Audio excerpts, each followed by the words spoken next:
Bismillahirrahmanirrahim. Alhamdulillah. Wa ala alihi wa sahbihi.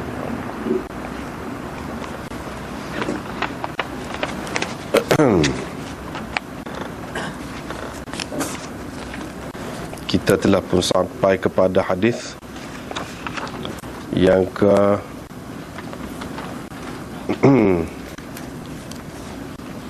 19 baru ni. Yang ke 19.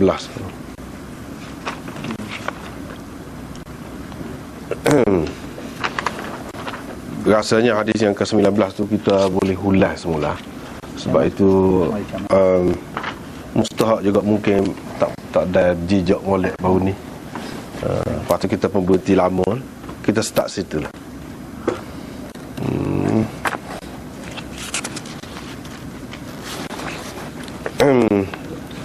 Risalah ni, terjemahan ni pada muka surat 23 ya.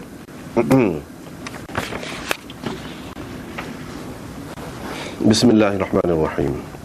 Bab qaulun Nabi sallallahu alaihi wasallam, ana a'lamukum billah wa anna al-ma'rifata fi'lul qalb, liqaulillahi ta'ala walakin yu'akhidhukum bima kasabat qulubukum. Bab ke-13, sabda Nabi sallallahu alaihi wasallam, saya adalah orang yang paling tahu di antara kamu tentang Allah, dan makrifat itu adalah perbuatan hati. Kerana Allah telah berfirman, walakin yu'akhidhukum bima kasabat qulubukum, bermaksud tetapi dia mengira sebagai kesalahan kepada kamu dengan apa yang diusahakan oleh hati-hati kamu. وبه قال حدثنا محمد بن سلام قال أخبرنا عبده عن هشام عن أبيه عن عائشة قالت كان رسول الله صلى الله عليه وسلم إذا أمرهم من الأعمال بما يطيقون قالوا إنا لسنا كهيئتك يا رسول الله إن الله قد غفر لك ما تقدم من ذنبك وما تأخر فيغضب حتى يعرف الغضب في وجهه ثم يقول إن أتقاكم وأعلمكم بالله أنا. Muhammad bin Salam meriwayatkan kepada kami, katanya Abdah memberitahu kami dari Hisham, dari ayahnya, dari Aisyah.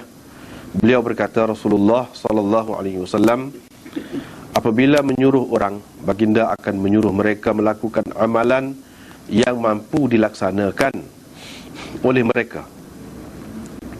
Tetapi mereka pula berkata, kami tidak sepertimu, wahai Rasulullah, kerana sesungguhnya Allah telah mengampunkan dosamu yang terdahulu dan yang terkemudian.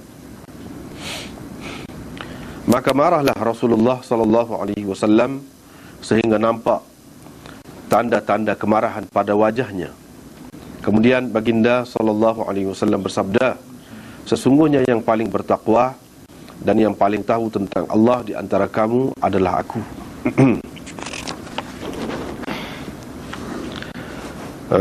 Alhamdulillah, hari ini kita berjumpa lagi. Rupanya yang pertama selepas cuti. Ingat kau sebelum pada ni sudah ada dah. Rupanya ni hari yang pertama.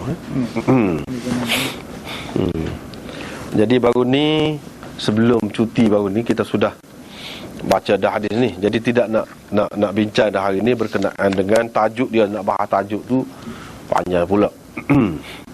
Sebab seperti itulah kita ceritakan sebelum pada ni beberapa kali dah, tajuk Imam Bukhari itulah yang istimewanya sebenarnya. Di situlah terletaknya kefahaman dia yang mendalam. Sebab itulah ulama mengatakan inna fiqhal Bukhari fi tarajimihi, iaitu fiqh ataupun pandangan yang Imam Bukhari yang mendalam itu terletak pada tajuk-tajuk yang dibuatnya dalam kitab ni. Baru ni kita sudah bincang dah tentang tajuk dia tu. Hari ni nak ambil hadis dia saja. Sebabnya hadis ni agak mungkin payah sikit. Payah sikit lah, kena perhatilah. Jadi ada baiknya kalau kita ulangi sekali lagi hadis dia tu. Yang pertamanya di sini, Sebelum pada kita masuk kepada hadis itu, dia ada perawi-perawi dia, sanad dia. Kitab-kitab hadis yang besar-besar ni, dia ada sanad dia. Sanad tu mana? Iaitu itulah, haddatsana Muhammad bin Salam qala akhbarana Abdah an Hisham, dan seterusnya tu sampai kepada Nabi SAW. Itu orang panggil sanad. Menyebutkan hak tu orang panggil isnad. Isnad. Jadi dalam kitab-kitab, misalnya kita kata Riyadhus Salihin, Jawahirul Bukhari, ataupun tajrid, kitab-kitab tajrid orang panggil. Kitab-kitab tajrid ni, dia ambil hadis bagi satu kitab yang asalnya ada sanad tu, dia buang sanad, dia ambil hadis dia saja. Itu orang panggil tajrid. Lagu tu tajrid Bukhari, tajrid Muslim, tajrid Abu Daud, macam-macam lah ada. Begitu juga kalau kita tengok banyak lagi lah kitab-kitab lain tu, dia tak ada sanad. Tak ada sanad. Kalau tajrid Bukhari tu tak apa orang faham lah, mana dia ambil tu daripada Bukhari. Tapi setengah-setengah tu tidak daripada Bukhari, daripada macam-macam lah. Itu pun tak ada sanad juga. Bila tak ada sanad, susah. Tak ada sanad, susah lah. Tapi perawinya ada, rawah apa? Tak ada. Tak ada juga. Hak asal dalam kitab, hak asal tu memang ada. Misalnya dia ambil daripada Mu'jam Tabarani. Dalam Mu'jam Tabarani memang ada sanad. Semua kitab-kitab yang besar, kitab utama, dia mesti ada sanad. Tak ada sanad tu, dia kira tak boleh lah, salah. Tapi kalau petikkan daripada situ, tak apalah, dia kira merujuk kepada kitab asal tu lah. Jadi sanad-sanad dalam Bukhari ni, ataupun perawi-perawi dia tu, adalah orang-orang yang memang kira terpilih lah di antara sekian ramai perawi-perawi tu. Imam Bukhari pilih daripada orang-orang yang memang istimewa lah. Sebab tu dia jadi lebih. Walaupun kita kata hadis yang sama, hadis ni ada juga dalam kitab lain, tetapi taraf dia tu sama ke tidak? Tak sama. Tak sama tu duduk mana letak sebab tak sama? Sebab sanad lah. Sebab sanad. Itu yang membezakan hadis Bukhari daripada hadis yang lain. Sebab tu kalau sesuatu hadis tu ada dalam kitab lain saja, dia tidak kuat mana, walaupun sahih dah. Tapi kalau ada Bukhari juga, kuat lah. Jadi dalam kitab ni boleh dikatakan pada umumnya orang-orang yang molek sajalah, orang-orang yang molek, yang baik, yang diakui, diiktiraf oleh ulama-ulama sebagai orang-orang yang baik. Sebab ni kitab Bukhari. Tapi kalau kita baca kitab lain, kita akan jumpa berkenalan dengan perawi-perawi yang macam-macam latar belakang dia tu. Tak apalah, dari sini kita baca Bukhari ni, molek juga kita tengok, berkenalan dengan, tidak semua pun, sikit-sikit lah kita pilih-pilih. Yang pertama dia kata, haddatsana tu Imam Bukhari katalah, dia tu guru dia Muhammad bin Salam. Tu perawi di atas daripada Imam Bukhari. Imam Bukhari ambil daripada dia lah. Dia tu ambil daripada orang di atas dia lagi. Dan begitulah seterusnya sampai kepada Aisyah. Siapa dia Muhammad bin Salam ini? Muhammad bin Salam iaitu kunyahnya Abu Abdullah, namanya Muhammad bin Salam bin Faraj As-Sulami Al-Bikandi. Selain daripada Imam Bukhari, ramai lagi tokoh-tokoh hadis yang lain seperti Ibnu Uyainah, Ibnu Mubarak dan lain-lain meriwayatkan hadis daripadanya. Dia telah menghabiskan duit sebanyak 40,000 untuk belajar ilmu hadis. Mengembara sana sini 40,000. Lepas tu dia menghabiskan duit dia pula sebanyak tu juga untuk menyebarkan ilmu hadis. Itu cerita dia. Mengikut kenyataan dia sendiri, bahawa dia kata dia ingat 5,000 lebih hadis-hadis palsu. Bukan hadis hak sahih, hadis hak palsu. Tidak hadis lah, hadis maudhu'. Orang panggil hadis maudhu' ni maknanya hadis yang palsu. Sebenarnya bukan hadis, tetapi yang orang kata hadis tu sebab didakwa sebagai hadis. Nabi SAW kata, sebenarnya tak ada kata pun lagu tu, tak ada kata pun lagu tu. Dia ingat tu hadis palsu tu 5,000 palsu saja. Dan dia banyak mengembara lah ke sana sini untuk mencari ilmu hadis ni. Selain daripada tu, dia juga meninggalkan banyak juga karangan dia. Dia ni cukup menjaga masa dia. Dalam kisahnya, saya ingat pas satu kali tu, ketika dia sedang dengar tu guru dia duduk menyampaikan hadis, dia tulis. Dia tulis sampai dulu ni sebab kita kata pensil lah, tulis gitu. Tulis ni patah pensil dia. Bila patah tu, dia nak raut pensil tu makan masa juga. Nak buat ataupun nak kita kata nak ritih, kita kata pensil tu makan masa juga. Dia pun kata selalu kepada orang-orang sebelah dia tu. Dia kata selalu, siapa dia nak jual pensil dengan harga 1 dinar. 1 dinar ni mahal lah. 1 dinar ni, kalau kita 20 riyal, 30 riyal kalau kita kata, maknanya benda boleh dalam RM1 je. Dia selalu, pasal apa dia nak selalu, dia takut terlepas. Waktu guru dia imlak, waktu guru dia imlak dia takut terlepas. Maka ramailah awak mari kepada dia pensil tu. Jadi gitu sekali mana kesungguhan dia tu. Dia tak boleh buang masa. Dia nak bagi tumpuan tu kepada guru yang mengajar. Dia ni wafat pada tahun 225 Hijrah. 25 Hijrah. 225 Hijrah. Begitulah. Perawi yang kedua iaitu Abdah bin Sulaiman bin Hajib bin Zurarah Kilabi Al-Kufi.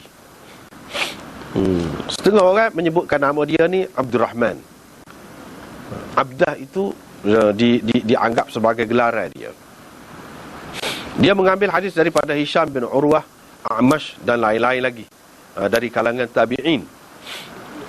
Dan di antara orang yang mengambil hadis daripada dia pula ialah orang-orang yang masyhur seperti Imam Ahmad. Bahkan Imam Ahmad pernah mengatakan tentang dia ni, apa Imam Ahmad kata? Thiqah wa ziyadah ma'a salah.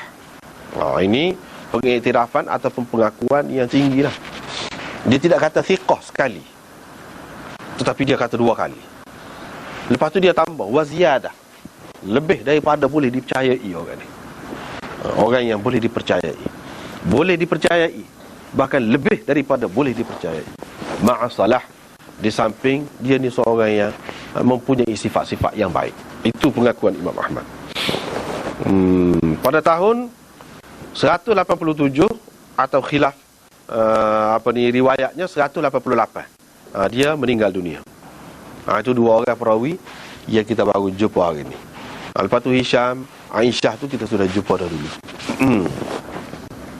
Apa dia sebut di sini hadisnya, Rasulullah SAW kalau suruh melakukan sesuatu amalan itu, dia akan suruh melakukan amalan yang mampu dilakukan oleh orang.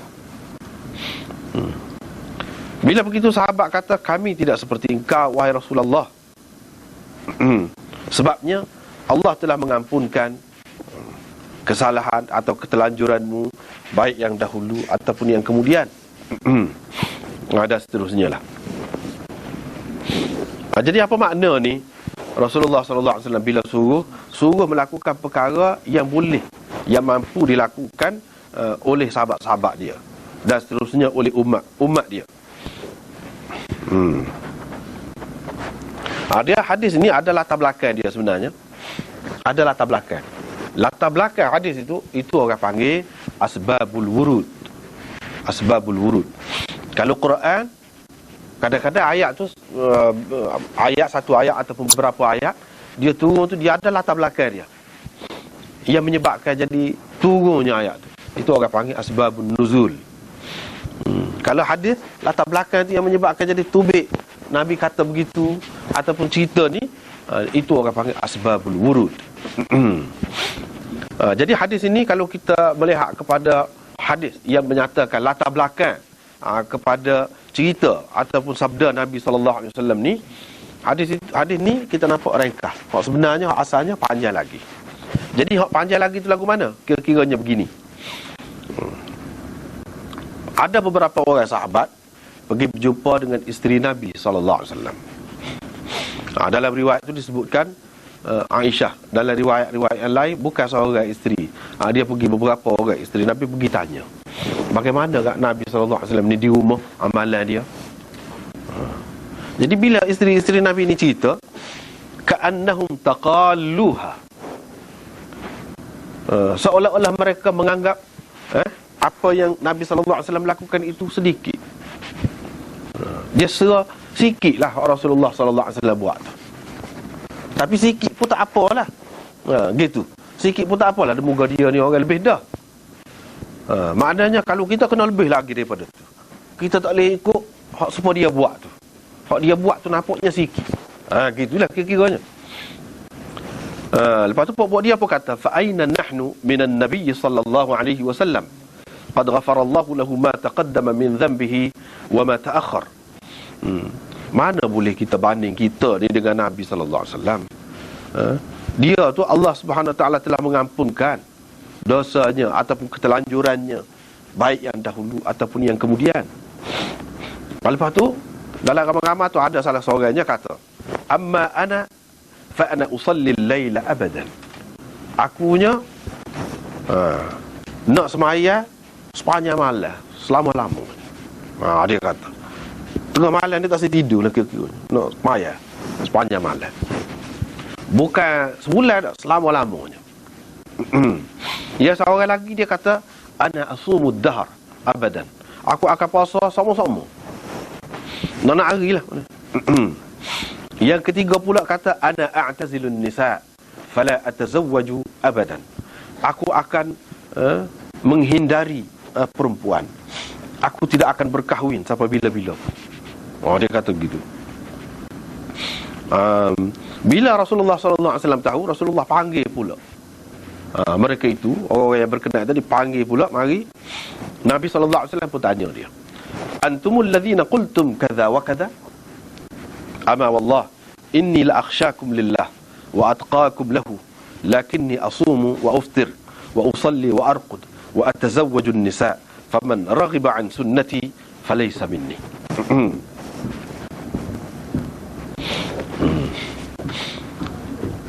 Dia kata, kamukah yang berkata begini-begini? Kamukah yang berkata begini-begini? Ketahuilah, demi Allah, sesungguhnya aku yang paling takut kepada Allah di antara kamu, dan yang paling bertakwa kepadanya di antara kamu. Tetapi aku pun berpuasa dan berbuka. Ada hari aku tak puasa. Aku bersembahyang dan aku juga tidur. Aku berkahwin. Sesiapa yang tidak suka kepada sunnahku, maka dia bukan dari kalanganku.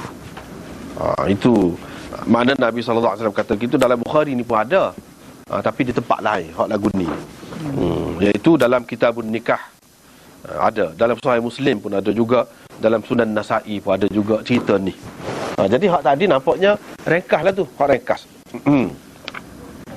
Yang disebut tadi ringkas.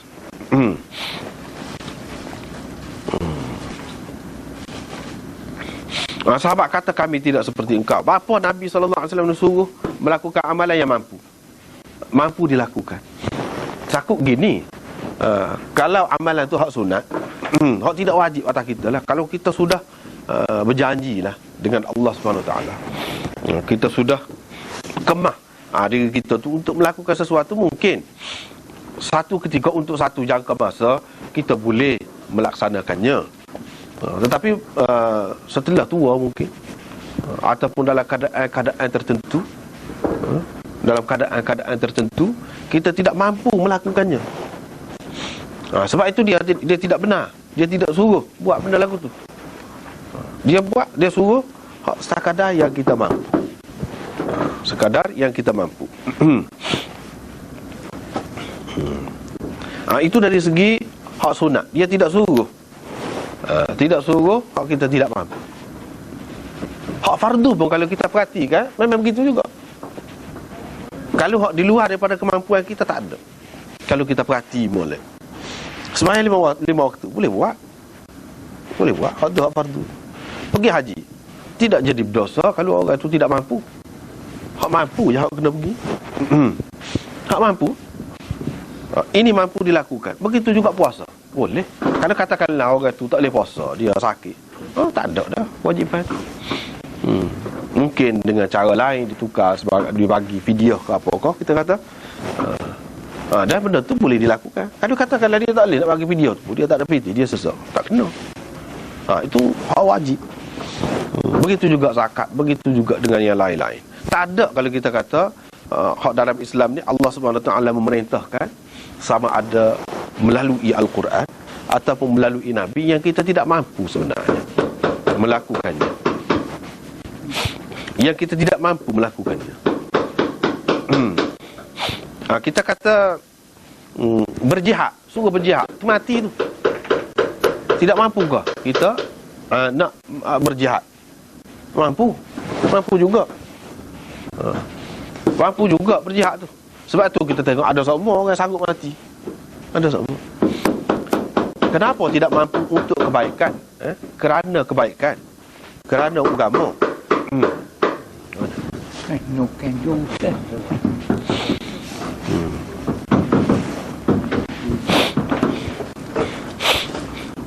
Kalau kita tengok orang yang hak tak betul ni, puak-puak gangster, puak-puak penjahat, penjinayah, pun dia sanggup mati juga. Kerana benda, kita kata benda dunia. Takkan kerana agama, kerana Allah, kerana masyarakat, kerana bangsa, orang tidak boleh mati. Orang nak mati semua. Cuma ada mati cara tak boleh, ada mati cara boleh. Kalau orang boleh mati cara tidak boleh mati, dia sanggup. Kenapa tidak boleh untuk berjihad?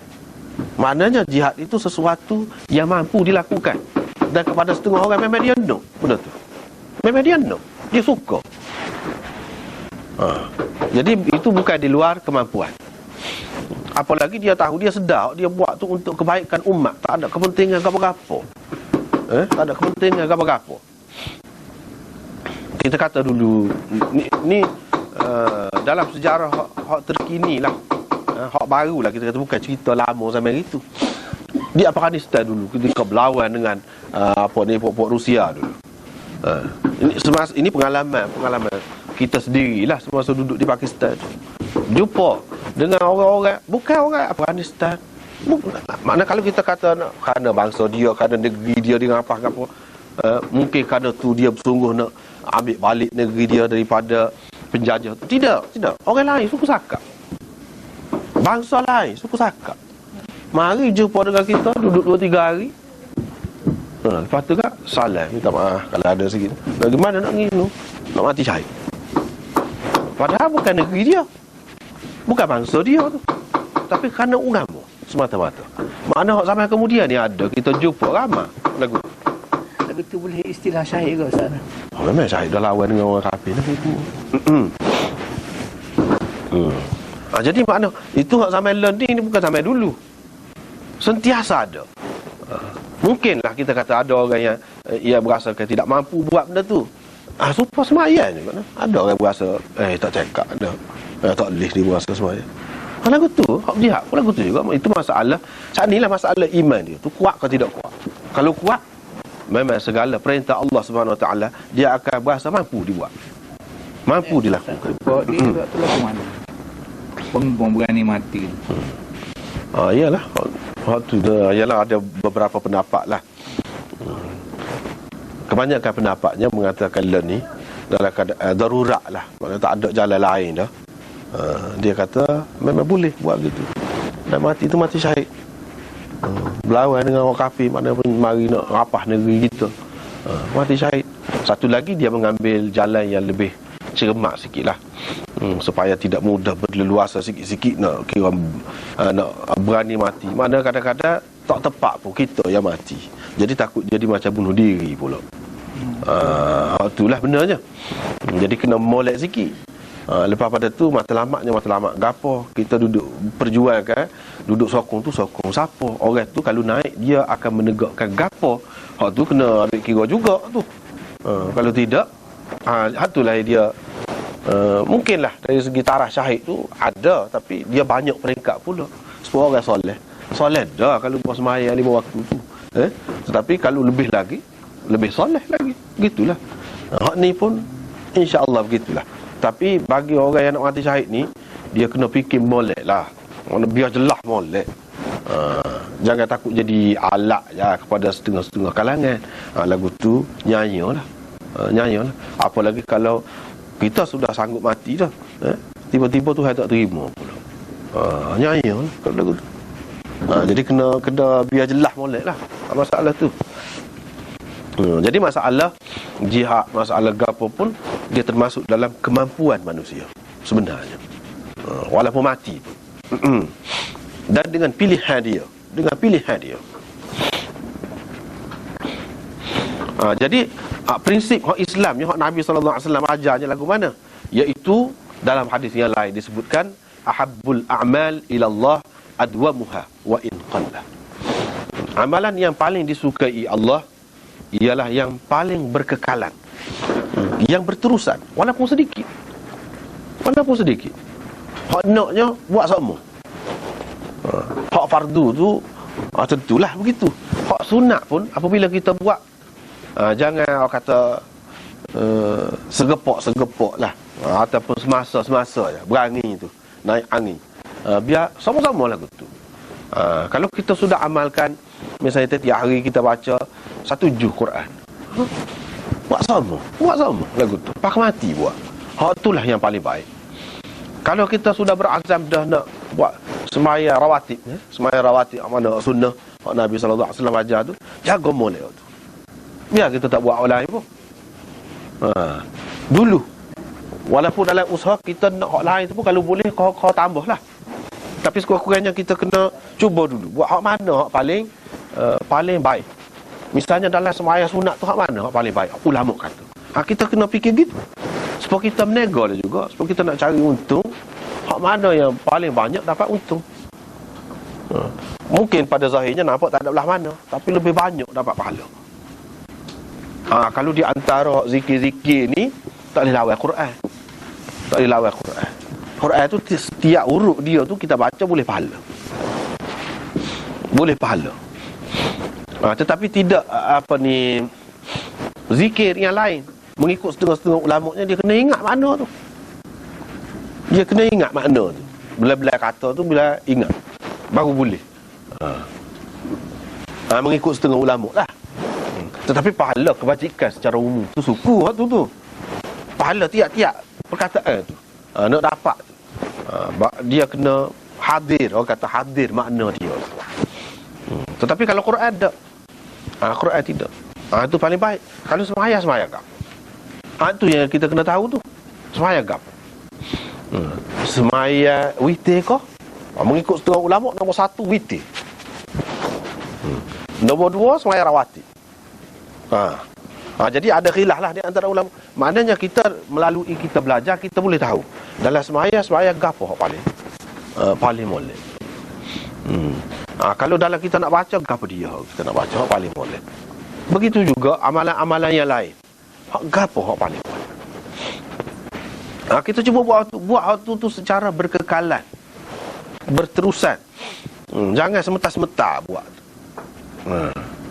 Kena jaga. Sebab apa? Dia benda ni kebajikan ataupun kebaikan yang kita buat ni, amalan yang kita buat ni, selain daripada kita mendapat kelebihan di akhirat di sisi Allah SWT, mana kita dapat pahala, dia juga merupakan pelindung kepada kita sebenarnya dalam dunia ni. Dia menyelamatkan kita dalam dunia ni, menyelamatkan kita. Kalau kita katakanlah tak biasa mengaji Quran ni, ketika mati lah berkali baru mengajinya, mudah nak kena gapo-gapo tu kalau gangguan kau gapo. Tapi kalau kita dalam keluarga kita duduk amalan, baca semua, duduk buat sesuatu amalan, insya-Allah kita akan selamat daripada macam-macam gangguan. Dia kena ada hak jenis lagu tu. Hak tu hak naknya. Sebab tu sahabat ni dia kadang-kadang kita tengok tak ada mana amalan dia. Tetapi apabila dia buat tu, dia buat sungguh. Dia jaga sungguh. Ini macam-macam Quran, zikir yang paling utama lah dah. Tetapi ada dipaksa kita kena niat kan, daripada mulut auzubillah tak baca Quran ni kan gapo-gapo. Nada nak kau? Yalah, niat tu mesti kena ada. Niat tu setiap hari kita nak buat tu untuk apa dia ada lah, secara umum gitulah, memadai ida. Mana kita baca ni untuk qurbah, untuk menghampirkan diri kita kepada Allah. Sebab dengan membaca tu kita akan, Allah SWT kenal kepada kita, suka kepada kita, mana menghampirkan kita dengan dia. Jadi sahabat ni kata, kami tidak seperti engkau wahai Rasulullah, sebab engkau Allah telah ampunkan dosa engkau yang lalu dan yang kemudian. Kami tidak lagu tu. Jadi kalau engkau buat sikit-sikit seperti tadi, aku semayang, aku tidur juga, aku puasa, aku ada juga hari aku tidak puasa, aku berkahwin.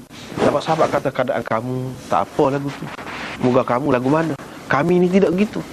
Kami ni moga tidak maksum, melakukan dosa. Jadi kami kena lebih lagi lah amalan tu.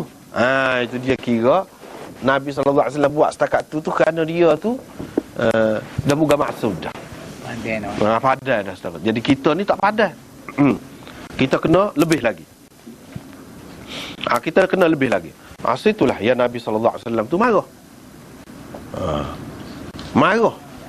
Nabi SAW marah. Marah tu sebab apa?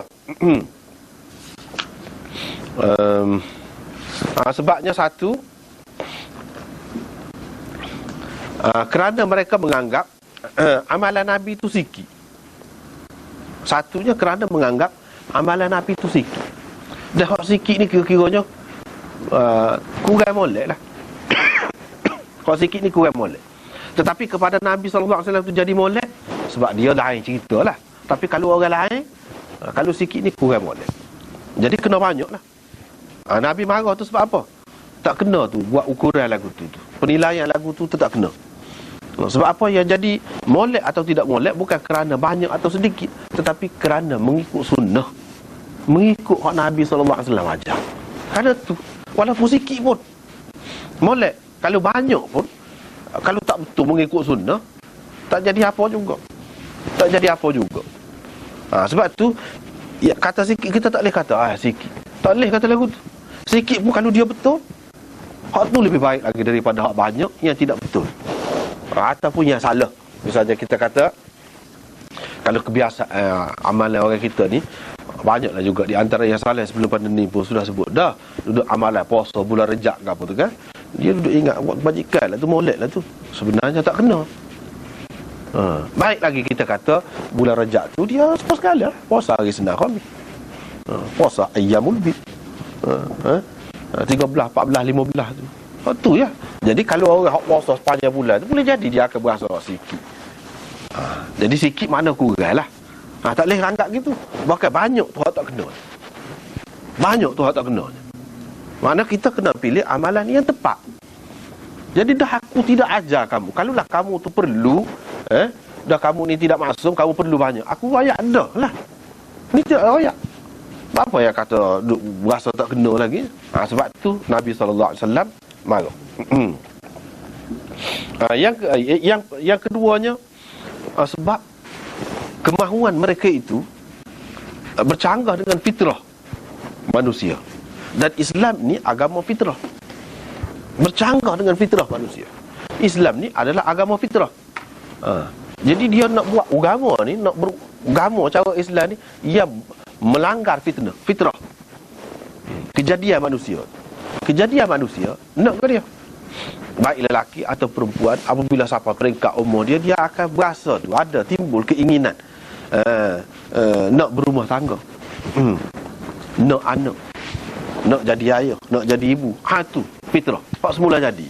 Kita tengok benda ni bukan di kalangan manusia saja. Orang panggil binatang lain pun lagu tu juga.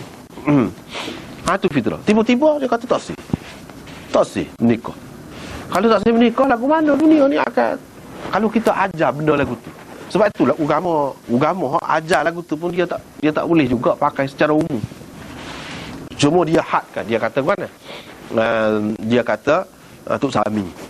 Tok Sami tu hak molek tak menikah. Ataupun padri misalnya. Hak tu orang yang rapat dengan Allah lah, kira-kiranya.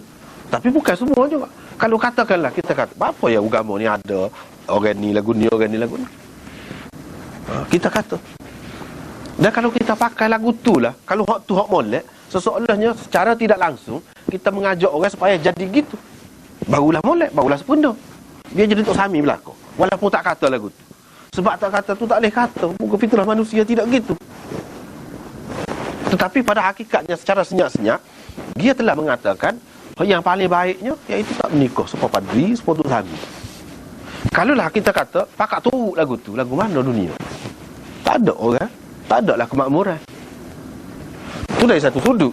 Dari sudut yang lain, kita orang kata jujur rapat dengan Tuhan ni tidak menikah. Mana tak boleh anak. Orang hak jahat-jahat, orang hak duduk buat maksiat tu bukan nak pinak semacam. Kita bukan nak hidup sama. Lepas bila kita mati, siapa dia nak sambung kerja hak molek ni? Nak lawan hak tak molek. Jadi akan ramah hak tak molek lah. Macam mana cara nak kawal benda tu? Semestinya makna nikah ni maknanya ia sesuai dengan fitrah. Sebab itu tidak bercanggah. Nabi-nabi pun menikah. Sebab benda tu benda molek. Dia akan ada sama hak molek dengan hak tak molek sampai ke kiamat. Kalaulah kita menganjurkan orang-orang yang jujur, orang yang baik, yang dekat dengan Tuhan ni tidak menikah, molek tak menikah, dia akan ramah hak tak molek.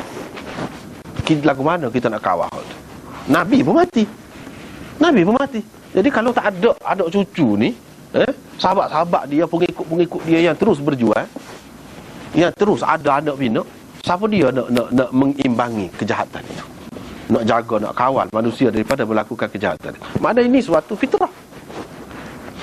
Suatu fitrah. Begitu juga ibadat. Ibadat sepanjang malam tak tidur, nak semayang.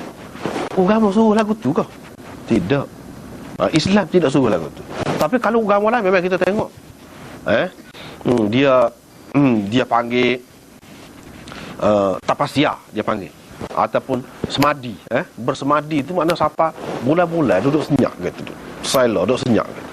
Semua orang mengamalkan yoga duduk senyap. Dan boleh dia tak makan, boleh tak mati. Adalah cara-cara dianya, kaedah dianya. Jadi buat lagu tu, cara lagu tu.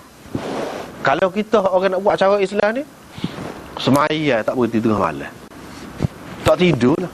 Sedangkan tidur itu keperluan manusia, rehat keperluan manusia, fitrah. Nak makan benda hak sedap. Sebab itulah dalam Quran sebut Allah SWT tidak larang. Man harrama zinatallahi allati akhraja li'ibadihi wat-tayyibati minar rizq. Siapa yang mengharamkan perhiasan dunia, dan siapa mengharamkan rezeki yang baik-baik, yang halal, siapa mengharamkan? Manakala ada orang kata benda ni tak boleh makan, benda ni hak sedap-sedap ni tak boleh makan, duduk dalam rumah yang selesa pun tak boleh, itu bukan Islam lagu tu. Kalau Islam tidak menghalang benda tu. Tidur di atas tilam yang sedap, kita kata itu tidak menghalang, tidak haram. Mengikut ke fitrah manusia, dia nak kepada hak sedap, barulah ada kemajuan. Dia nak asalkan halal tak apalah. Tapi kalau kita tak tidur tengah malam, akan menyebabkan tubuh kita sakit. Tubuh kita sakit. Sebab itulah dalam ajaran Nabi SAW, dia kata mata ada hak dia, isteri ada hak dia. Mata kamu tu ada hak terhadap kamu. Kamu kena bagi hak dia. Kalau tidak, dia akan jadi sakit.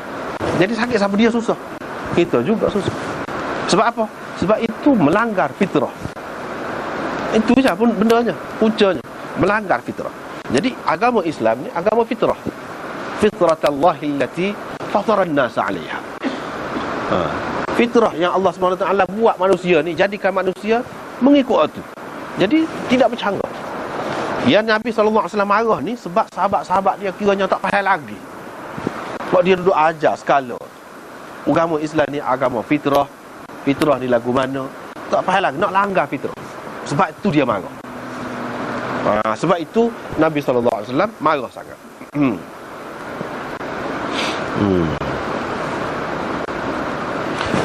Yang ketiga, pendapat yang ketiga, apa Nabi SAW marah ni? Sebab sahabat-sahabat tu membuat kesimpulan Nabi ni tidak perlu banyak amalan, sebab dia ni sudah maksum. Sebab dia sudah terpelihara daripada dosa. Dia sudah mendapat berita gembira daripada Allah SWT. Dia ahli syurga, dia gitu gini, sudah pasti tu, tak akan masuk neraka. Jadi dengan sebab tu, seseolahnya Nabi SAW ni tidak perlu beribadat banyak. Nabi marah lagu tu, tak kena tu, kalau anggap itu sebagai sebab yang membolehkan Nabi SAW ni mengurangkan ibadat dia. Tak kena. Bahkan kalau tengok daripada hak Nabi SAW tu, dalam keadaan dia tahu gitu, kalau Allah SWT maknanya pelihara dia ni daripada dosa, kau kuat dia ibadat. Sehingga isteri dia sendiri pun jadi hairan. Tidakkah Allah Subhanahu Wa Taala telah mengampunkan dosa engkau dahulu dan kemudian? Apa sampai gini mau ni kerahkan kaki ni sembahyang? Nabi SAW jawab, afala akunu abdan syakura? Tidakkah patut aku menjadi hamba yang bersyukur? Maknanya hamba yang bersyukur ni, walaupun orang kata dia bagi gapo-gapo kepada dia, dia lebih lagi buat. Jadi aku ni Allah SWT bagi kelebihan tu, maksum. Aku tidak buat lebih pada tu. Mana tak perlu, tak boleh lah tu. Kalau boleh aku buat. Setakat mana aku boleh tu buat. Tapi tidak kata siapa tak menikah, siapa tak tidur, dah. Buat setakat mana dalam batas fitrah.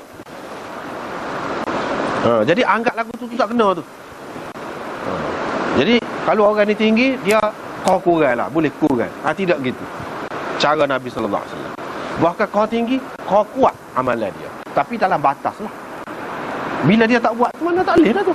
Dia tidak nak ajar gitu lah. Bukan cara Islam lah tu. Bila tak boleh.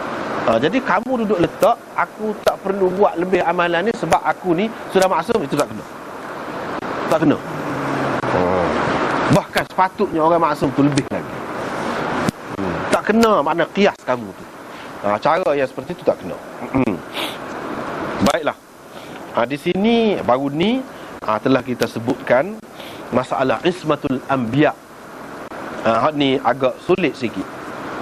Dan berkait dengan terjemahan kita tu juga. Terjemahan hadis tadi berkait juga. Yang ni dalam kepercayaan kita, orang-orang Islam, ahli sunnah wal jamaah ni, Nabi-Nabi ni dia maksum daripada dosa, terpelihara daripada dosa. Bukan Nabi kita saja, mana-mana Nabi lah, semua Nabi dia terpelihara daripada dosa. Dia tidak akan melakukan dosa. Dosa macam mana dan bila? Itu timbul pula. Kalau dosa kufur, semua sepakat mengatakan tak ada. Sama ada sebelum dilantik menjadi Nabi ataupun selepas dilantik menjadi Nabi, tak ada. Dan begitu juga dosa besar, tak ada. Sebelum menjadi Nabi dan selepas jadi Nabi, tak ada. Itu terpelihara. Tetapi kalau melakukan dosa kecil sebelum jadi Nabi, ada ke tidak berlaku? Itu ada khilaf. Setengah ulama mengatakan boleh berlaku. Tapi dosa kecil ni pula bukan menyebabkan jadi aib dia. Bukan menyebabkan jadi aib dia. Hak tu hak terima. Bisa mana Ustaz? Dalam cerita Adam sebab berlakunya krisis dengan iblis tu. Fa'asa Adamu rabbahu faghawat. So sini maknanya itulah. InsyaAllah kita akan itu tengok. Sebenarnya cerita ni, kalau kita nak bahas panjang ni, dia perlu khusus untuk ni saja, Ismatul Anbiya. Kalau kita tengok ulama-ulama dulu memang ada karangan banyak. Di antaranya Imam Razi, nama tajuk kitab tu pun lagu tu, Ismatul Anbiya. Dalil-dalil dia dan jawapan kepada hak sani, misalnya kemuskilan sani, dia ada dalam kitab itu. Dan banyak lagi kitab lain pun ada juga. Cuma kita nak tumpu kepada hak sini, penyelesaian hak sini. Jadi dalam kitab ni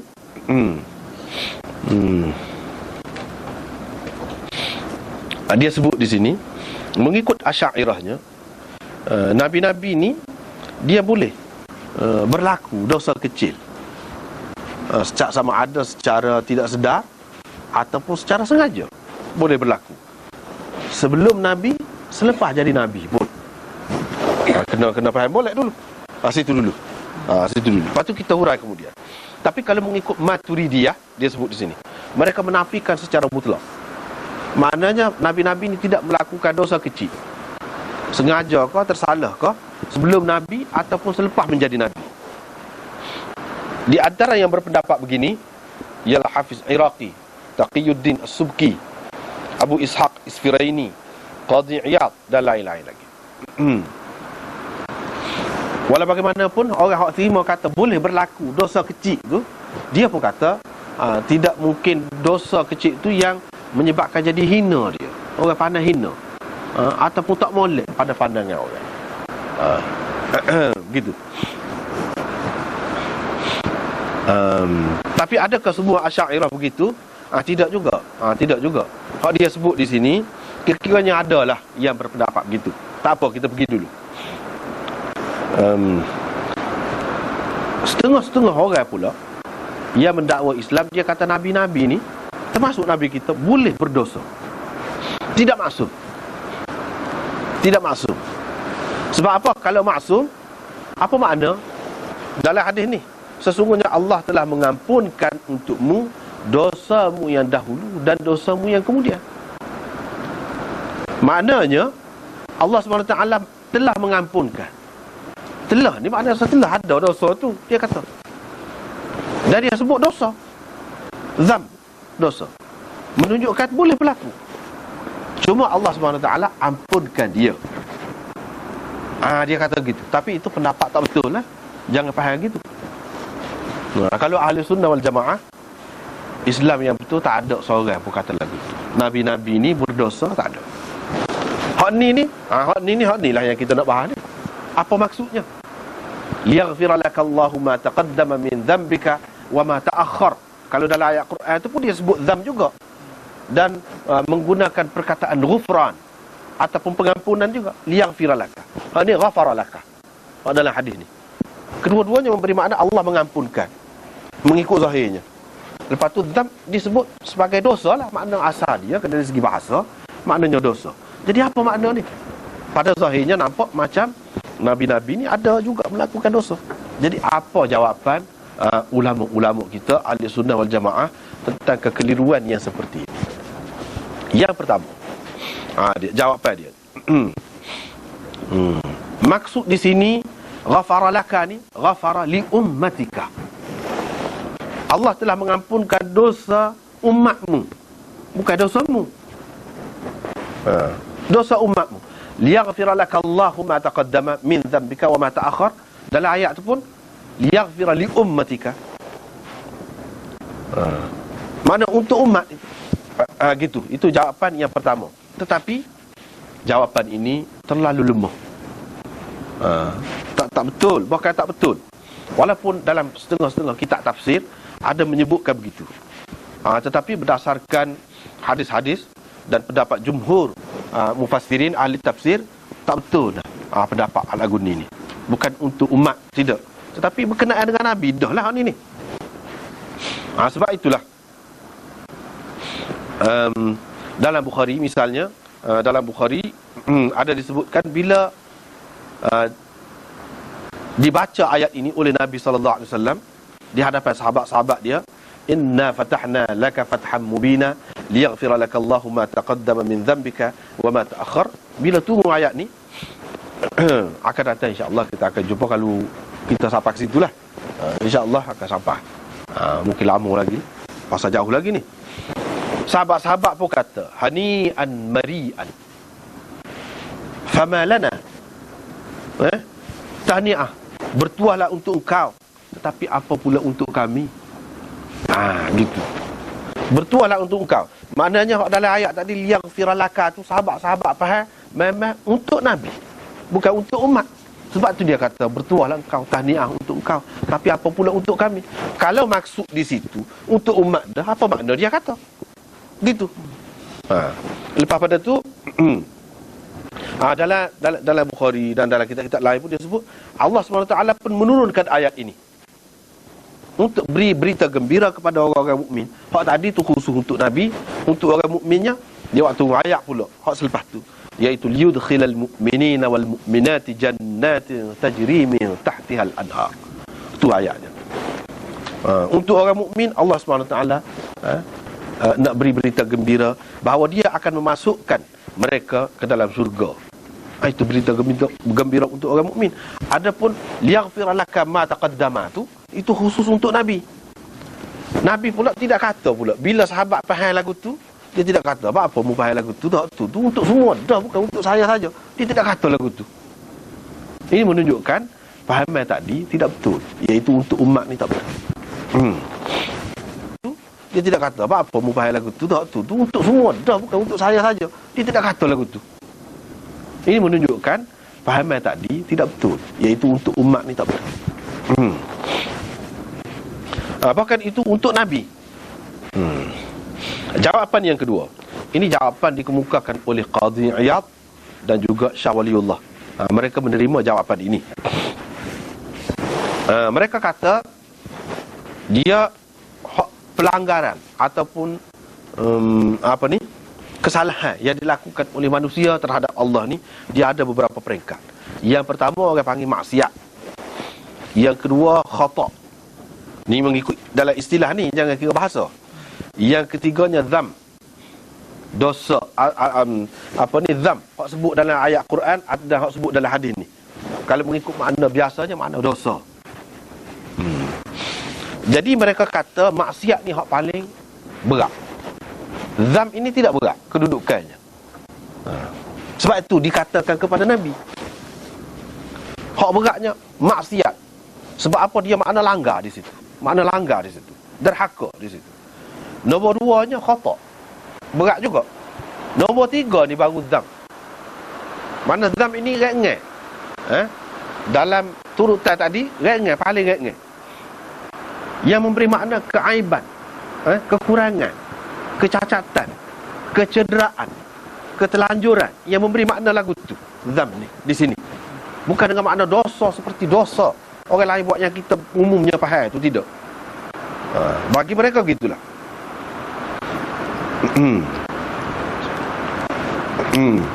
Jadi dia puak-puak ni kata maksiat dan khata' ni tidak boleh berlaku kepada nabi-nabi alaihi wassalatu wassalam. Hak berlakunya iaitu dzam ada. Sebab itu atas dasar ni lah hak tadi yang sekumpulan puak-puak Asy'ariyah, dia kata nabi-nabi ni boleh melakukan dzam, tapi dzam dengan arti lagu ni, bukan dengan arti dosa besar ataupun dosa seperti orang lain buat tu, dengan arti maksiat tu, tak ada lagu tu.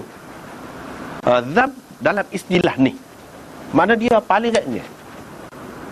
Sebab tu ya Asy'ariyah boleh terima tu. Dan Shah Waliullah, begitu juga Qadhi Iyad, dia boleh terima. Kita nak nafi lagu mana? Ada dalam Quran sebut dzam tu untuk Nabi tu, tak boleh nafi hak tu. Jadi dzam ni makna bagi mereka paling rendah. Paling rendah. Tetapi mungkin orang akan mengkritik, orang akan katakan dalam Quran ada sebut innallaha yaghfirudz dzunuba jami'a. Allah SWT mengampunkan dosa-dosa semua sekali. Bila kata semua sekali, itu masuk dosa kecil, dosa besar. Makna perkataan di situ digunakan perkataan dzunub, dzam. Maknanya dzam ini boleh jadi dosa besar. Macam mana kita boleh kata dzam untuk Nabi ni maknanya hak kecil pula? Sedangkan dalam Quran sendiri sebut innallaha yaghfirudz dzunuba jami'a. Semua dosa, termasuklah dosa besar. Bermakna dzam, perkataan dzam ni bukan untuk orang ringan saja, hak berat pun ada juga. Jadi istilah yang kamu guna tadi sesoalnya tak tepat, bercanggah dengan Quran ini. Mungkin ada orang kata gitu. Jadi jawapannya bagi pihak demo tu, dia kata dzam nisbah kepada Nabi ni apabila dzam yang kita bandingkan dengan hak dua lagi. Kalau dzam ni disebut dzam saja, boleh jadi dosa besar, ada dosa kecil pun ada. Tapi kalau dzam letak sekali dengan hak ni, maka dzam itu paling rendah. Gitu maksud dia. Mana dzam fi muqabalati al-ma'siyah, al-ma'asi, wa fi muqabalati al-khata', gitu. Mana kalau kita letak depan hak tadi sekali, misalnya di satu tempat tu disebut maksiat, disebut khata', disebut dzam, maka dzam tu hak paling ringan. Tapi kalau sebut dzam saja, boleh jadi ada belaka. Hak kita maksud sini dzam dinisbahkan kepada hak dua lagi. Itu pendapat mereka. Jawapannya, jawapan yang ketiga, hak disebut dzam ni pada nama saja, bunyi dzam itu, tetapi pada hakikatnya tidak dzam pun, bukan dosa pun. Tapi apa yang sebut dosa juga? Sebab ini termasuk di bawah kaedah hasanatul abrar, sayyiatul muqarrabin. Hasanatul abrar, sayyiatul muqarrabin. Maknanya hak baik, kebajikan orang-orang abrar ni. Abrar ni orang-orang hak tinggi kedudukannya di sisi Allah, masih lagi dikira sayyiat al-muqarrabin, kesalahan di sisi muqarrabin. Muqarrabin hak tinggi lagi daripada abrar. Bagi muqarrabin ni hak kebaikan dah kepada orang soleh ni, bagi dianya sayyiat lagi, tak molek lagi. Jadi ni sebuah kepada Nabi tu, hak tu walaupun kepada orang lain sebenarnya tidak dikira dosa kalau setara tu, tetapi kepada dia dipanggil dosa dah. Sebab apa? Tak sesuai dengan kedudukan dia, dengan taraf dia. Mengikut kaedah ni lah, sesuatu yang sudah dikira sebagai kebaikan dah kepada orang soleh yang biasa, rapat dah dengan Tuhannya kira. Tetapi bagi muqarrabin, orang yang dekat lagi dengan Tuhan, hak baik tadi masih lagi tidak baik, dia kira jahat lagi, dia kira tak molek lagi. Begitulah juga di sini. Apa yang disebutkan sebagai dzam kepada nabi-nabi ni sebenarnya tidak dosa, tetapi kepada dia tu dikira sebagai dosa. Kalau orang lain sebenarnya tak dosa lagi, kepada dia sudah dosa. Sudah dosa. Tetapi kalau kita perhati, ni sebuah kepada orang lain dosa dengan arti akan diseksa ke kerana tu? Dah. Jadi dia tu pun termasuk serupa dengan orang lain juga, bukan mukallaf juga. Tetapi oleh kerana tidak sesuai dengan kedudukan dia tu. Sebab itulah kedudukan manusia ni dia tidak sama.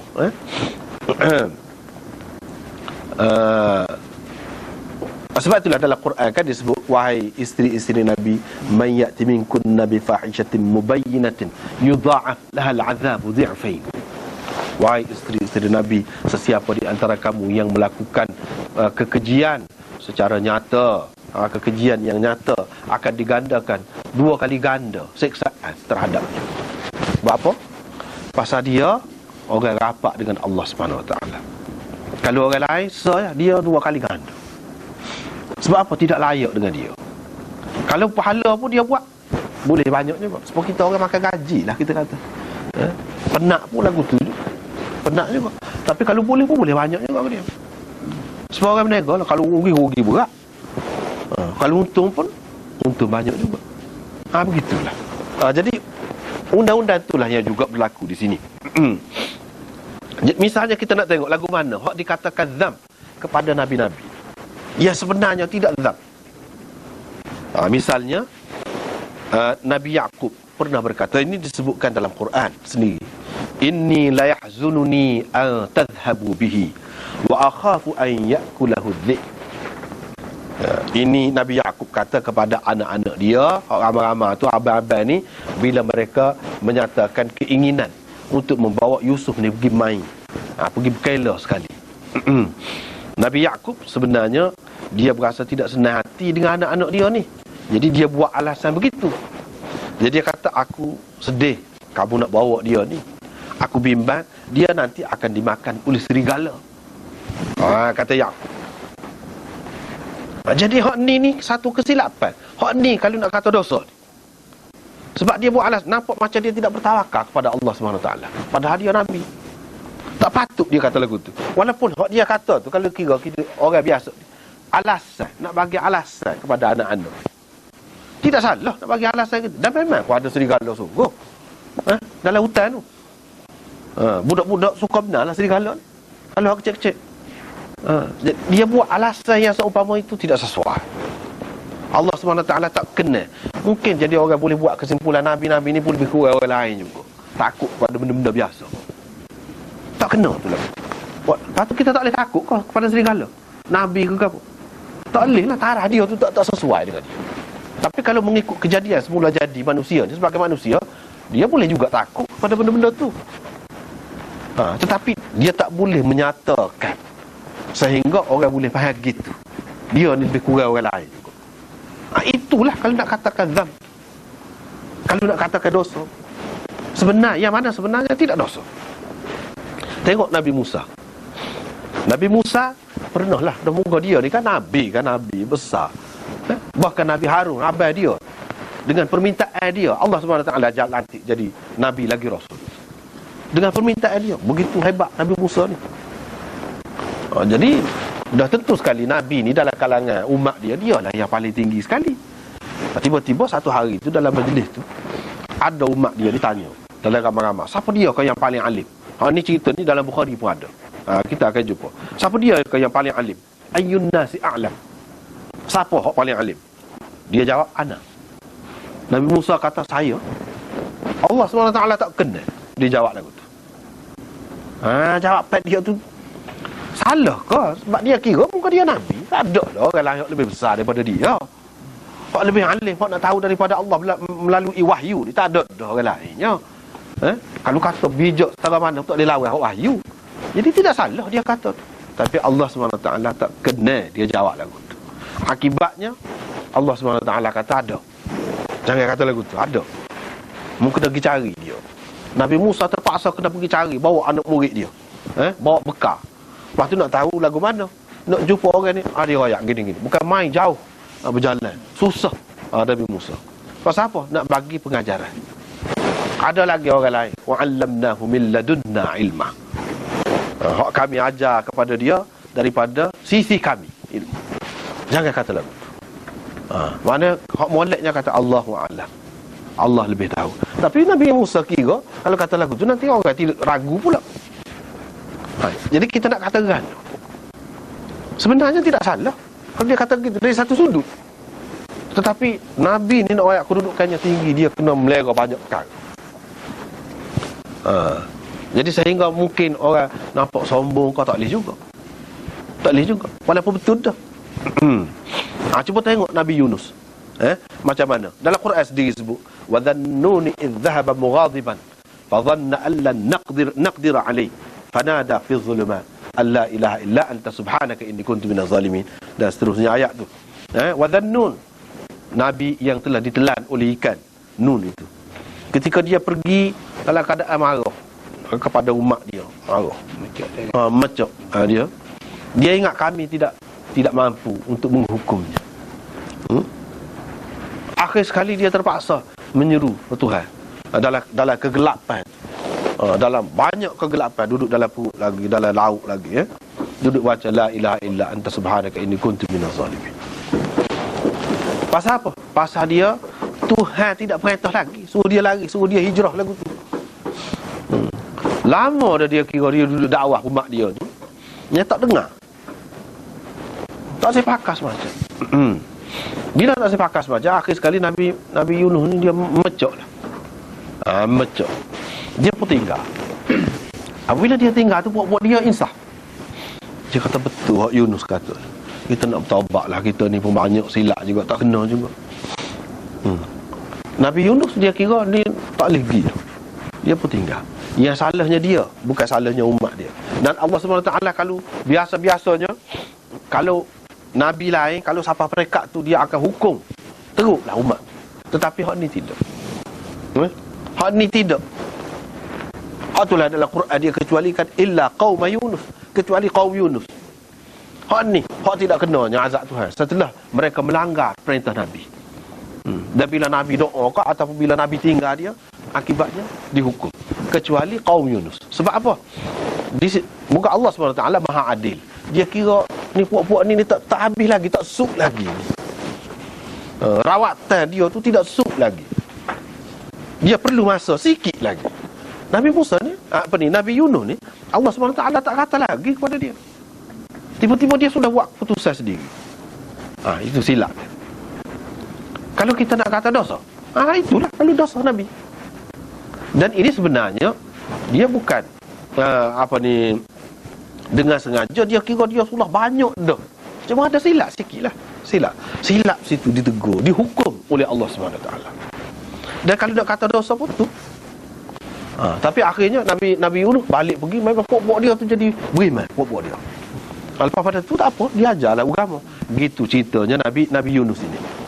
Rupa Nabi Nuh yang berdoa kepada Allah Ta'ala tu, Rabbi la tazar 'alal ardi minal kafirin dayyaran. Doa suruh binasa tak dari peradabannya tu. Dari segi, sebab dia ada dah ayat sebelum pada tu kan yang menyebutkan tak ada dah. Ia akan beriman. Lepas pada tu barulah Nabi Nuh doa tu. Dia ada dah dalam ayat tu, maknanya tidak akan ada yang beriman kecuali orang sudah beriman. Barulah Nabi Nuh kata hak tu lain. Jadi hak ni begitu.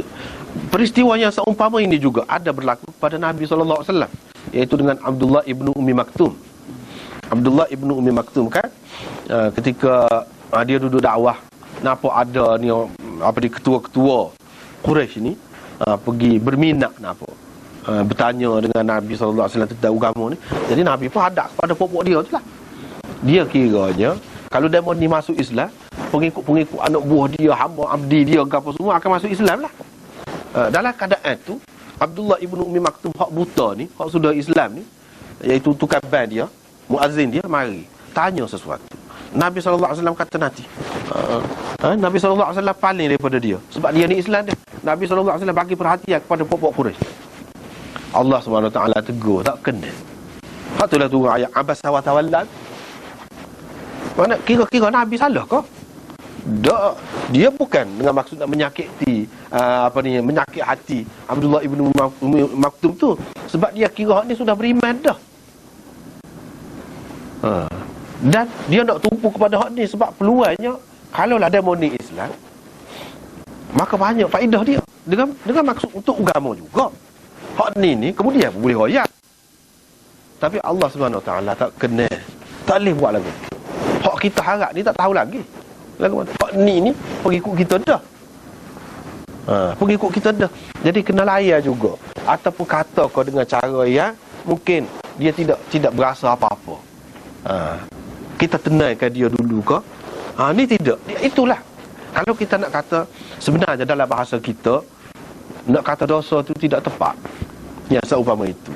Mungkin itu ketelanjuran. Tergelincir. Istilah zam ni mana benda kecil. Benda kecil. Ataupun kesilapan yang tidak disengajakan. Begitu. Kesilapan yang tidak disengajakan. Bagi para nabi lah, bagi kita zam ni memang dosa lah. Dosa dah. Bagi para nabi ni, kalau disebut dalam Quran ataupun dalam hadis, seperti dalam hadis ni, zam maksud dia benda-benda lagu tu. Kita tak boleh anggap zam dengan makna supaya orang lain buat. Itu makna dosa. Tidak lagu tu. Mana bagi kita lah ni, ada segi iman mana juga. Mana kita tidak boleh menganggapkan bahawa para nabi ni berdosa. Tak boleh. Memang. Berdosa dengan arti kata supa dosa orang lain. Begitu. Tapi kalau kita nak pakai perkataan dosa tu, kita nak kekalkan makna perkataan dosa, maka dosa tu sebenarnya tidak dosa pun. Kalau orang lain tidak berdosa pun. Lagu tu. Tapi kepada dia dikatakan dosa sebab kedudukan dia tu tinggi. Gitu. Itu jawapan yang ketiga. Yang keempat, iaitu oleh kerana Nabi ni kedudukan dia sangat tinggi dan jiwa dia sentiasa menghadap kepada Allah Subhanahu Wa Taala. Tetapi ada kalanya, kadang-kadang dia berasa tidak senang juga apabila dia macam terpaksa kena buat benda-benda dunia, kena turun ke bawah. Misalnya kalau nak kira sepatutnya tidak cara ke dunia ni, tak bini lah kalau nak kiranya, tak makan hak sedap-sedap lah. Sebab apa? Dia nampak dalam syurga ni, orang ni kalau nampak hak lebih kan, dia tawar ada hak lain ni. Tawar ada hak lain kalau nampak hak dalam syurga ni. Tiba-tiba dia kena terlibat juga dengan benda hak dunia. Situ dia berasa tidak senang hati. Dia berasa dia macam salah dalam keadaan dia sedar hak sebenarnya. Kesalahan itulah yang dikatakan zam ini. Kesalahan yang seumpama itu, dia terpaksa kena bergaul dengan isteri dia terpaksa kena tidur dengan isteri dia, macam duk main lah. Padahal dia tahu hak sebenarnya. Hak dalam syurga tu setara mana. Kalau nak banding orang hak dalam dunia ni, tak ada. Tak boleh nak banding. Kalau nak kata dia makan ayam, dia makan arnab. Nabi SAW pernah makan makanan yang sedap ni, dia makan. Kalau nak kira tengok hak dalam syurga, hak dia Tuhan tunjuk dah kepada dia, pada tak lalu dah hak dalam dunia ni. Tapi dia terpaksa. Sebab apa? Nak tunjuk ke orang bahawa benda ni halal.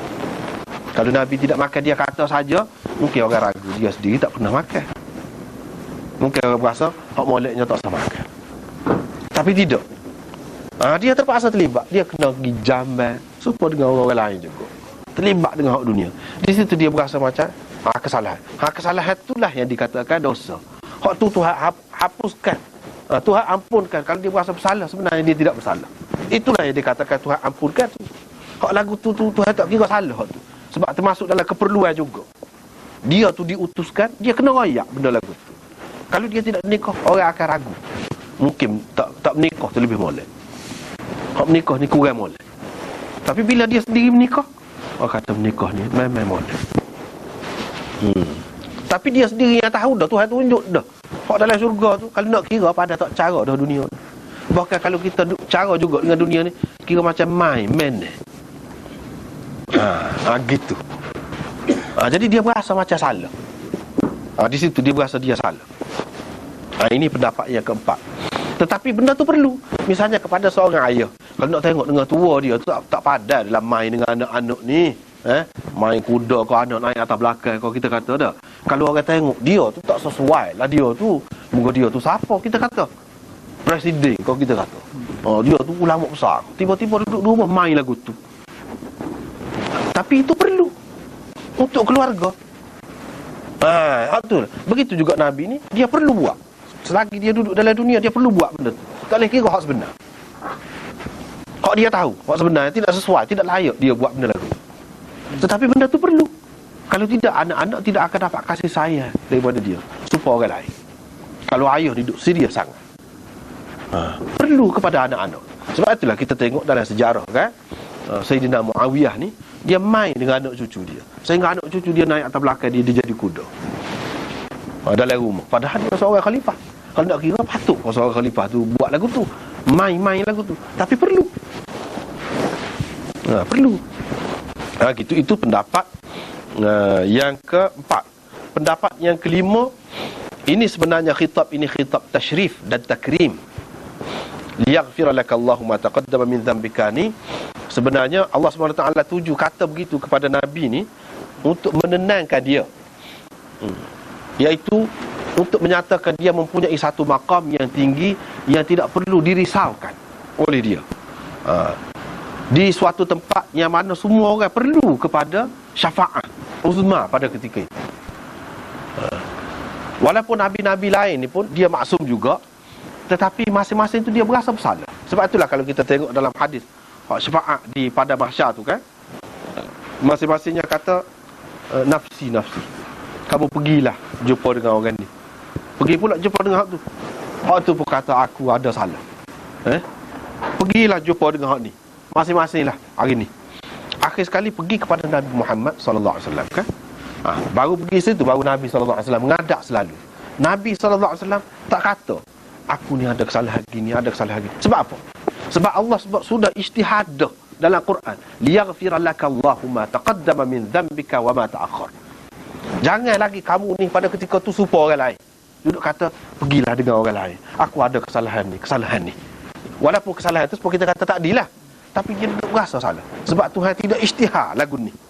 Ni perisytiharan khusus ni, keistimewaan. Jadi supaya Nabi akan datang tak akan kata supaya orang lain. Kalau duduk kata lagu tu beratlah. Ni kata lagu tu juga, ni kata lagu tu juga. Jadi bila Nabi ni sudah dapat dah perisytiharan ni khusus ni, maka dia tidak akan kata lagi aku salah ni. Padahal Nabi pun ada juga kalau nak kira kesalahan seperti tadi, macam dengan Ibnu Ummi Maktum ke apa tu. Tapi bila Allah SWT sudah bagi ni perisytiharan umum ni, keistimewaan ni, supaya apa? Supaya dia tidak berdolak-dalik lagi akan datang. Itu faedahnya. Dia kata lagu ni supaya tak timbul dah seperti orang-orang lain. Itu jawapan yang kelima. Jawapan yang keenam, iaitu yang dimaksudkan dengan dzam di sini ialah khata' ijtihadi. Yang ni kesalahan ataupun kesilapan dalam ijtihad Nabi SAW. Hak tu hak Allah SWT ampunkan. Padahal kesalahan dalam ijtihad ni kalau orang lain, dia bukan dosa. Mujtahid ni kalau dia betul dalam ijtihad, dia boleh 2 pahala. Kalau dia tak betul sekalipun, dia dapat 1 pahala. Dia bukan dosa kalau nak kiranya.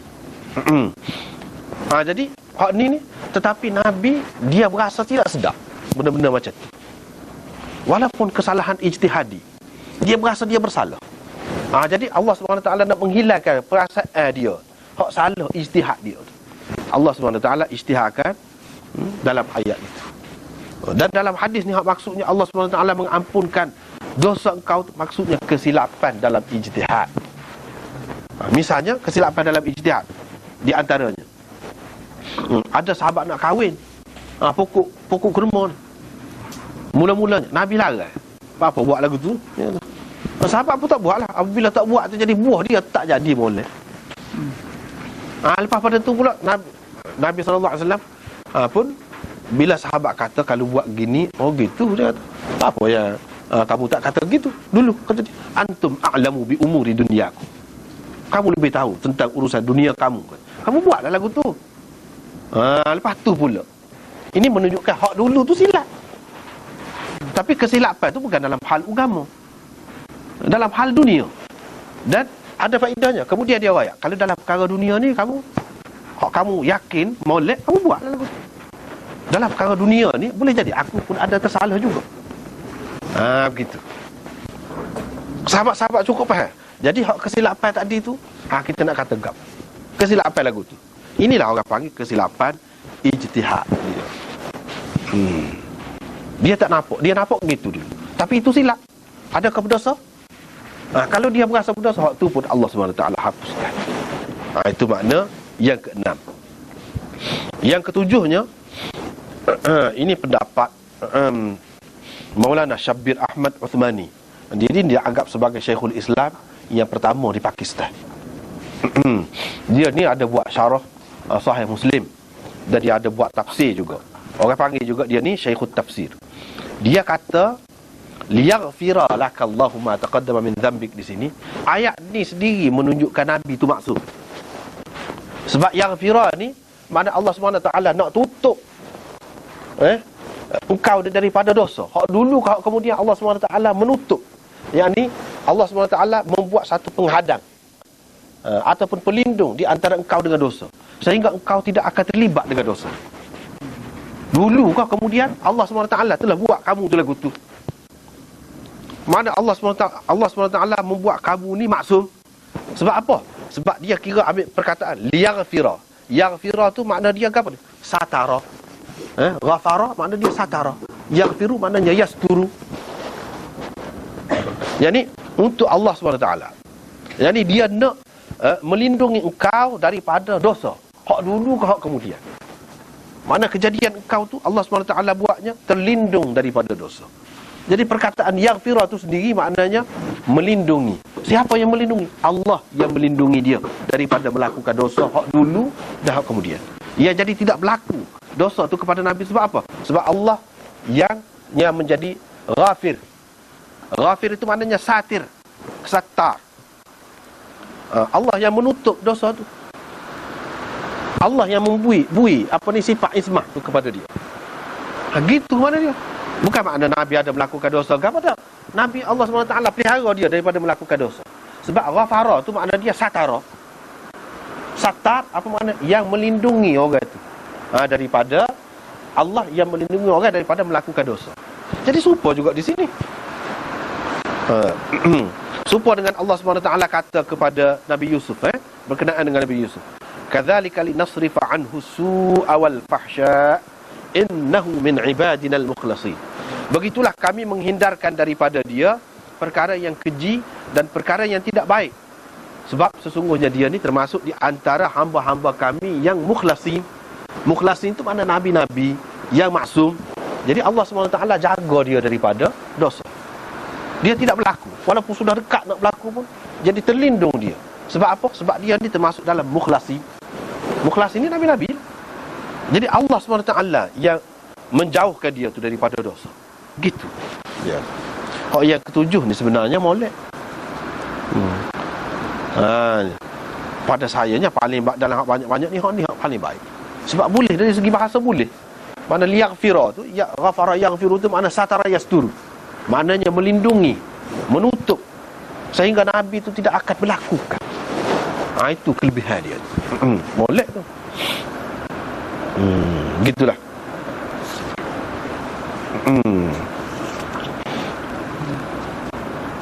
Lepas pada itu berkenaan dengan hak asal ni.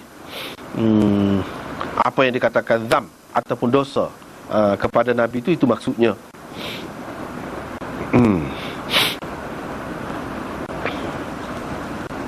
Tak apalah.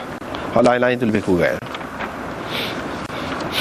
Lepas tu di sini hak ada kaitan dengan tajuk ni. Akhir sekali Nabi SAW kata, inna atqakum wa a'lamakum billah ana. Orang yang paling bertakwa di antara kamu dan paling tahu di antara kamu tentang Allah ni akulah. Nabi katanya, dah aku ni paling bertakwa, paling kenal Allah, aku pun tidak nak buat sebab kamu tu. Kenapa kamu nak buat? Kamu kena tunggu akulah, begitulah. Maksud dia sini. Satu. Yang keduanya, ini isyarat kepada apa yang disebutkan di sini, atqakum. Isyarat kepada kesempurnaan dari segi amalan. Orang yang paling sempurna dari segi amalan dia ialah aku. A'lamakum isyarat kepada kesempurnaan dari segi ilmu. Dari segi ilmu yang paling sempurnanya Nabi SAW. Ilmu berkenaan dengan, berkait dengan agama lah. Yang paling sempurnanya aku. Jadi dalam kedua-dua perkara ni sempurna. Bila kata sempurna, paling sempurna, dia ada hak kurang. Paling sempurna, bila kita kata paling, dia paling tahu. Maknanya ada lagi hak kurang tahu pada dia. Begitulah juga dalam perkara iman ini, dia ada lebih, ada kurang. Hak tu Imam Bukhari nak sini. Berkait dengan tajuk ni. Amalan tidak sama. Ada hak lebih, ada kurang. Kalau hak lebih tu makna dia lebih istimewa lah, lebih baik lah. Begitu juga dari segi pengetahuan, ada hak lebih, ada hak kurang. Jadi kalau hak lebih tu, dia lebih lah. Dari segi iman dia tu, ini menunjukkan iman itu tidak sama. Siapalah maksud Imam Bukhari apa nak tu, iaitu iman ini ada lebih, ada kurang. Sebab apa dalam hadis ni dia sebut dengan, kalau dari segi ilmu sarafnya, dia sebut dari segi apa ni, perkataan sirah tafdil, isim tafdil. Isim tafdil ni makna ada hak lebih, ada hak kurang. A'lamukum billah, mana tahu tentang Allah, tu orang panggil iman lah tu. Jadi pengetahuan tentang Allah ni pun ada lebih, ada kurang. Menunjukkan iman itu ada lebih, ada kurang. Dan iman ni dia berkait dengan amalan. Amalan itu hak dia sebut atqakum tu. Hak tu pun ada lebih, ada kurang. Menunjukkan orang yang kau lebih amalan dia, mana kau baiklah iman dia tu, kau sempurnalah iman dia. Mana iman dia tu ada kaitan dengan amalan dia tu. Itu yang dikatakan Yazid wa yang kus. Itu yang dikatakan Yazid wa yang kus itu. Hak tu Imam Bukhari nak sini ya. Duduk sini hak dia nak tu. Duduk di sini. Jadi kita tak boleh kata lah amalan ni tak ada faedah. Amalan ni kalau lebih pun tak ada kesan, seperti Murji'ah kata tu. Dia nak tekan hak tu lah. Dia nak tekan hak tu lah. Sebabnya ka'atqakum, paling bertakwa, mana paling banyak, paling baik amalan di antara kamu aku. Tapi kita tak boleh pula buat kesimpulan daripada sini paling banyak amalan itu maka dialah yang paling baik, maka kita buat sesuka hati kita. Tak boleh. Tak boleh. Ada amalan yang kita boleh buat, banyak mana pun tak apa. Ada amalan yang tak boleh, sebanyak tu je kita kena buat, sepuh dia ajar tu. Kita kata kita nak wis sedekah, banyak mana boleh, tak ada hak nak wis sedekah. Tak ada kita kata kalau lebih daripada ni maka jadi tak boleh. Tak ada. Baca Quran, baca nak baca banyak mana, asalkan baca jangan tempat kotor, mengikut syarat dia lah. Nak baca sebanyak mana tak apa. Tapi puasa tak boleh, sebab kata tadi lah, dah nak amal hak molek, hak banyak ni molek, jadi kita puasa banyak lah. Ikut serah kita tak boleh. Dia kena mengikut cara dia. Kita nak tahu mana hak ni boleh, hak ni tak boleh. Kita tengok hadis-hadis dulu ketika kita bincang tentang bid'ah dulu kan, disebut dah Sayyidina Umar marah orang puasa bulan Rejab. Kalau boleh, apa dia marah gitu semuanya? Dia lebih tahu.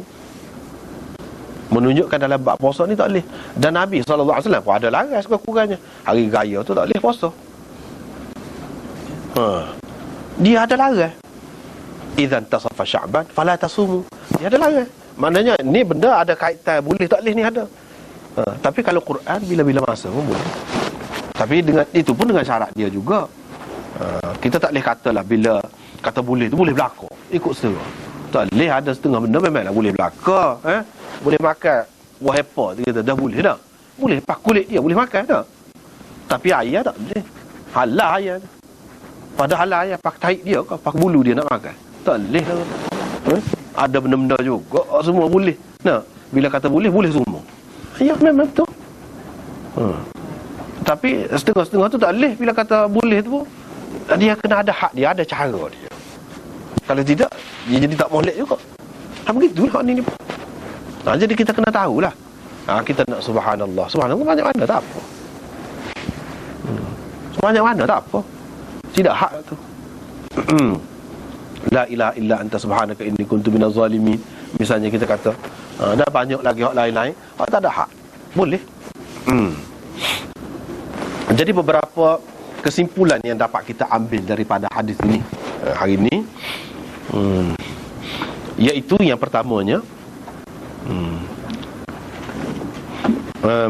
iman kita semakin kuat, ataupun mengikut istilah setengah-setengah macam Imam Bukhari ni, iman kita semakin bertambah dengan kita memperbanyakkan amalan. Amal soleh ni dia menguatkan iman kita. Ataupun mengikut setengah ulama seperti Imam Bukhari, dia kata bukan menguatkan tetapi menambahkan iman kita. Begitu. Ini dulu kita sudah bincang dah. Apa yang lagu tu sebab ni kata juzuk mukammil, hak ni kata juzuk gini, tu kita sudah bincang dah dulu. Dan dengan kita melakukan amal yang soleh ni, dosa kita pun mungkin dihapuskan. Tidak semesti dengan kita bertaubat saja, dengan kita minta ampun dengan Allah SWT. Tapi dengan kita melakukan amal soleh pun dosa kita boleh terhapus juga. Sebab apa? Sebab sahabat-sahabat mencari jalan bagaimana nak memperbanyakkan amalan ini. Nabi SAW tidak larang dia memperbanyakkan amalan pada dasarnya. Cuma telajak, hak tu hak dia larang, tu telajak lebih-lebih sangat. Tapi kalau dalam batas dia, kita nak banyak, tak apa.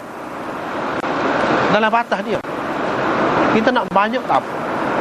Supaya makanan lah. Setengah-setengah tu kita nak makan banyak, tak apa. Air nak minum aja, minum, tak apa, air kosong. Tapi kalau air berkarbonat, tak boleh. Tu setengah-setengah kita boleh banyak, tak apa. Setengah-setengah kita tak boleh banyak. Gitu. Hak Nabi SAW larang di sini, iaitu telajak tu. Telajak. Bukan dia tak buat ibadat. Dah. Nak banyak ibadat tak apa. Tetapi hak mana boleh lah. Jangan telajak. Siapa lari daripada tuntutan agama hak asal tu, jangan. Tu tak boleh. Itu yang pertama. Yang kedua, seeloknya, sebaik-baiknya, iaitu orang ni apabila Allah SWT bagi petunjuk kepada dia untuk buat sesuatu kebaikan, biarlah dia buat dengan berkekalan. Dengan berkekalan. Jangan dia tinggal pula tu. Walaupun sedikit, buat seumur. Waktu lebih baik lagi daripada kita buat sekali, waktu banyak. Lebih baik kita buat secara berkekalan, dengan berterusan. Waktu lebih baik lagi.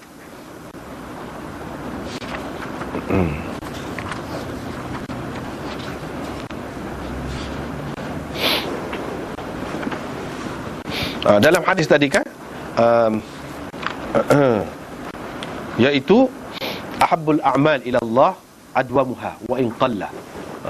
Amalan yang paling disukai Allah iaitu yang berterusan walaupun sedikit. Itu dalam hadis Muslim ada sebut ni. Yang ketiganya, sebab apa? Kalau kita buat kuat sangat ni, kita tidak akan boleh buat secara berterusan. Sebab itu Nabi larang, tak akan buat. Yang ketiganya, kita dapat faham daripada hadis ini bahawa ketentuan dalam agama ni, kita kena terima. Hak azimah maknanya hak tetap, kita tak boleh tak buat. Misalnya hak fardu-fardu tu, semayang, kita kena anggap hak tu bukan di luar daripada kemampuan kita, dalam kemampuan kita. Kita kena anggap gitu. Dan hak rukhsah pun kita kena terima juga. Hak azimah kita kena terima. Walaupun kita berasa berat sikit pun kita kena terima. Dan hak rukhsah, kemudahan hak Allah SWT bagi, kemudahan kepada kita, keringanan Allah SWT, kita kena terima juga. Jangan kita nak menyusahkan diri. Kalau Allah SWT dalam Quran pun sebut berkenaan dengan sembahyang qasar, Nabi SAW pun ajar berkenaan dengan sembahyang qasar, sembahyang jamuk ni dalam hadis ada sebut, kita terima. Jangan kita menyusah-nyusah. Kita kena terima. Supaya di sini, dan Nabi SAW bagi kemudahan dah kepada kita, bagi keringanan dah kepada kita. Tak perlulah kita beribadat sampai tak tidur tengah malam lagu tu. Dia larang, kita kena terima. Jangan kita mana-mana pula buat doa lagu tu lebih molek semacam. Tak boleh lagu tu.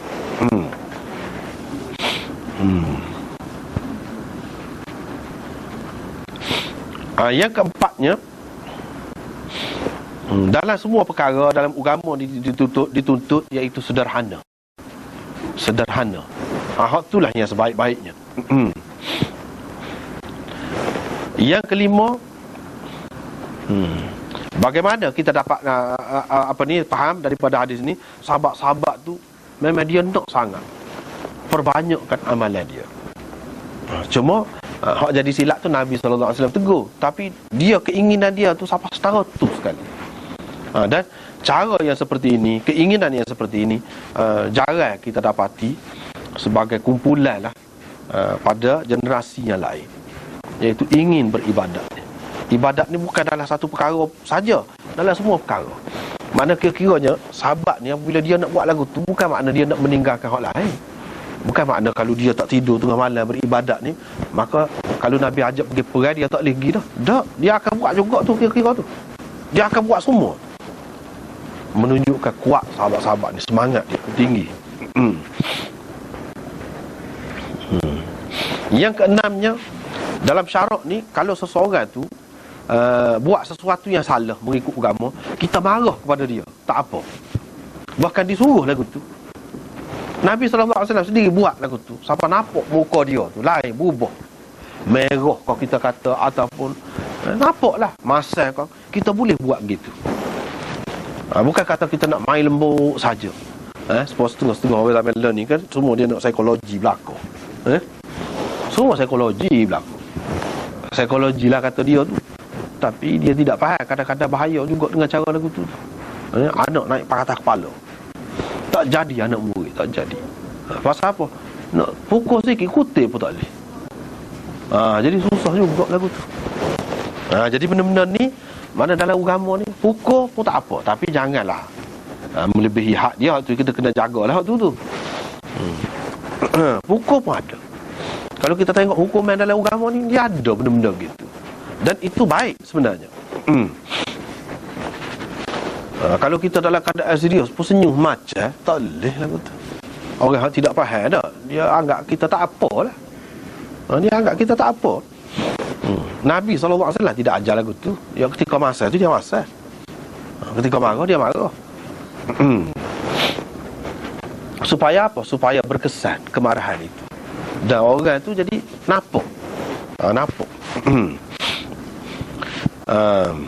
Yang ketujuhnya, dalam hadis ini juga menunjukkan bahawa seseorang itu menyatakan kelebihan dia, tak apa, tidak salah.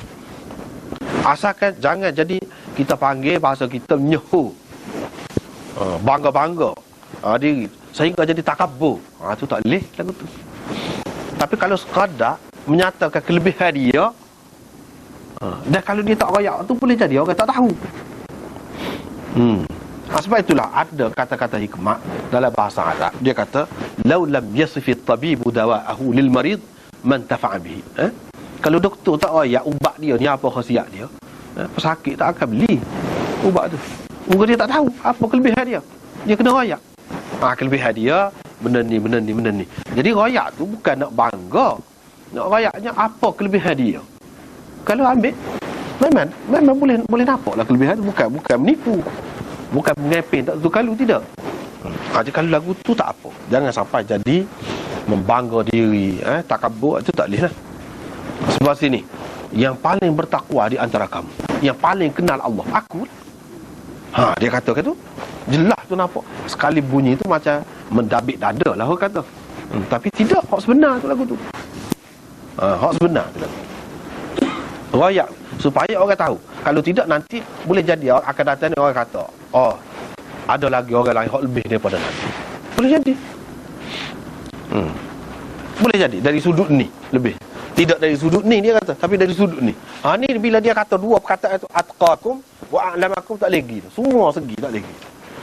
Dari segi amalan pun tak ada orang lebih baik. Dari segi pengetahuan, ilmu pun tak ada orang lebih daripada Nabi SAW. Bahkan kalau kata dia lebih, itu silap dah lah.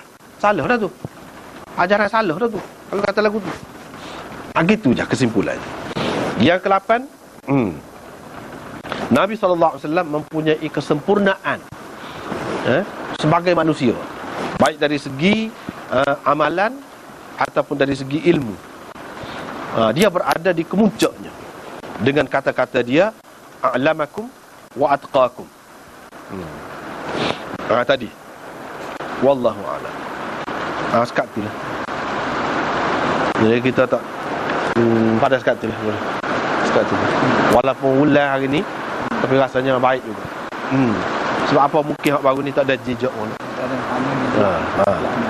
Wallahu a'lam. Sekat tu lah dulu hari ni.